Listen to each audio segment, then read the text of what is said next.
Hey guys, I'm Ankita. Welcome to Mastering Organic Chemistry with Ankita. So, I am a student at Delhi Technological University and an educator at Unacademy for IIT JEE category.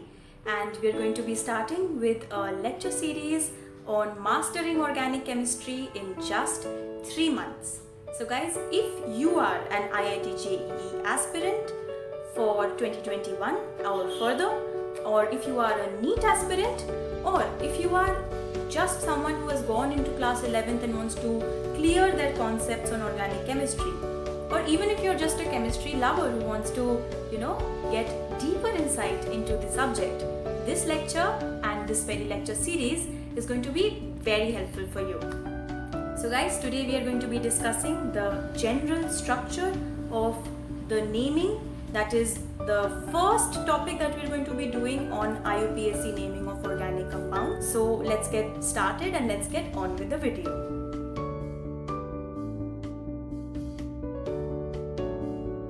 It will be consisting of a secondary prefix, a primary prefix, a word root, a primary suffix and a secondary suffix. So what we mean by a secondary prefix is that it is the name of the substituent that is attached to the principal carbon chain. Then we have the primary prefix. It gives us the hint whether the compound is a cyclo compound, a bicyclo compound or a spiro compound. Then we have the word root. Word root gives us the number of carbon atoms in principal chain. And the primary suffix gives us the saturation or unsaturation, the indication about that, whether it's an alkane or whether it's an alkene or an alkyne. Then we have the secondary suffix, which gives us the name of the functional group, which is having the highest priority amongst all the groups that are attached to the principal carbon chain. We learn how to decide the priority for the different groups in the later lectures. So now there are also some numbers that come in between of the name that are called locants. We come to the secondary prefix. As I said, this is the name of the substituent that is attached to the principal carbon chain. They are always written in alphabetical order along with their locants separated with hyphens. So there are some examples of secondary prefixes that you must know. These are F standing for fluoro, Cl standing for chloro, Br standing for bromo, I standing for iodo, NO2 standing for nitro, NH2 standing for amino, NO standing for nitroso, NHR standing for alkyl amino, where R represents the alkyl group, then NC stands for carbyl amino, ONO stands for nitrito. Now let's come to this example and try to name this very compound with the previous knowledge that we have just gathered. We have this compound which has a 5 carbon atom principal carbon chain and it has a fluorine and a chlorine attached to it.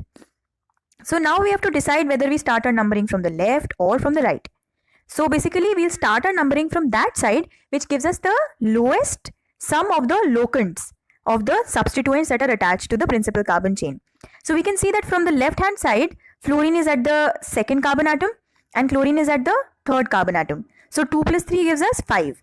And from the right hand side, chlorine is at the third carbon atom and fluorine is at the fourth carbon atom, which gives us 3 plus 4, that is 7. So since from the left hand side, we're getting a lower sum of the locants of the substituents that are attached to the principal carbon chain, therefore we're going to start our naming from the left hand side. So the name of this compound will be, any guesses? 3-chloro 2-fluoro-pentane. The reason why we started the naming with the chloro compound and not the fluoro is because C comes before F in the alphabetical order and the naming is always done in alphabetical order. So the name of the compound is 3-chloro 2-fluoro-pentane. So this other second compound we have, this is same as the above compound. Only difference is that instead of one fluorine atom, there are 2 fluorine atoms attached to the principal carbon chain at the second carbon. So the only difference in the name will be that we'll add a di to the name of the above compound, and since we are having this fluorine come twice, so it's going to be a 2, 2. So the name will come out to be 3-chloro 2, 2-difluoropentane.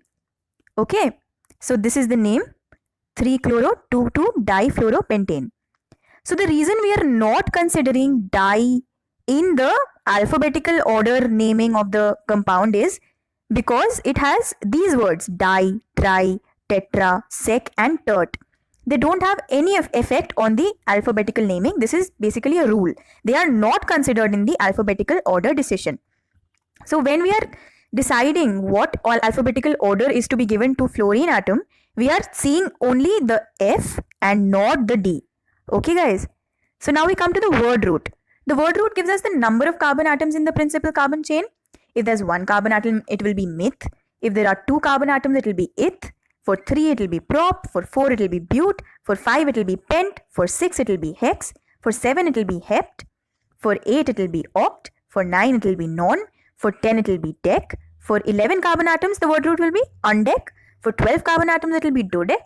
For 20 carbon atoms, it will be ecos.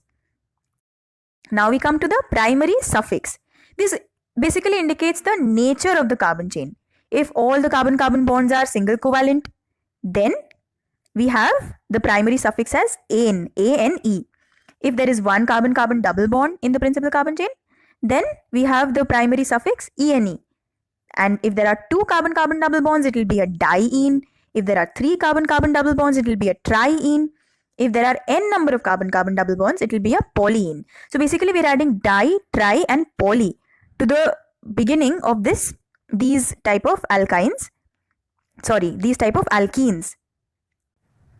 So now if there is one carbon-carbon triple bond in the carbon chain, then we have the primary suffix as ine or yne. Now if there are two carbon-carbon triple bonds, it is a diene. If there are three carbon-carbon triple bonds, it is a triene.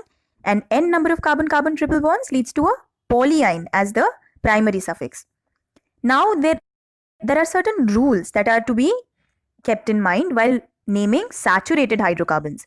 So the first rule that we have to keep in mind is that always select the longest carbon chain as the principal carbon chain. Let's take this compound as an example. We have this structure in which we can think of selecting this as the principal carbon chain, or this as the principal carbon chain, or this as the principal carbon chain. But we have to keep in mind that our principal carbon chain has to have the maximum number of carbon atoms, which is only occurring in this case where there are 6 carbon atoms, whereas in this case where there are 4, it is not the longest carbon chain, and in this case where there are 5 carbon atoms, also it is not the longest carbon chain. Therefore, the maximum number of carbon atoms are in this chain. Therefore, we are going to select this as the principal carbon chain consisting of 6 carbon atoms. So the name of this compound comes out to be 3-methyl-hexane. So now the second rule that we are going to see today is that if there are more than one options of selecting the principal carbon chain, then that chain is selected which has more number of substituents. So the example for this will be that if we have selected two types of principal carbon chains which are having the same number of carbon atoms, and one of which has 2 substituents and the other one has only 1 substituent. So which one is the correct way of selecting the principal carbon chain, guys? It will be the one which has more number of substituents. Therefore, a principal carbon chain having the same number of carbon atoms but greater number of substituents will be the way in which we will be selecting the principal carbon chain. The third rule is that numbering can be done from both ends of the principal chain, but the numbering will be correct only when it follows the lowest set of locant rule. What we mean by this, let's see with an example.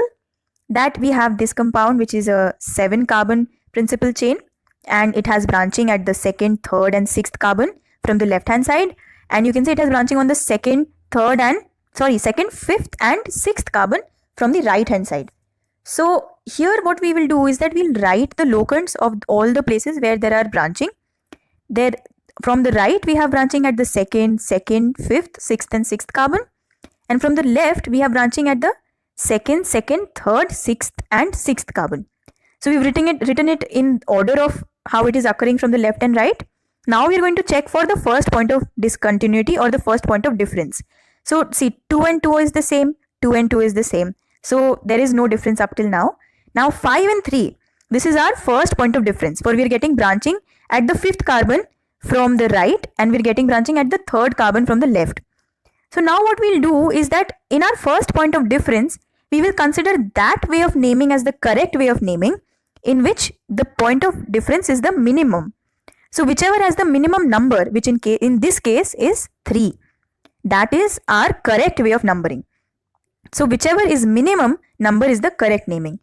So here the correct naming will be when we number from the left hand side and not the right hand side.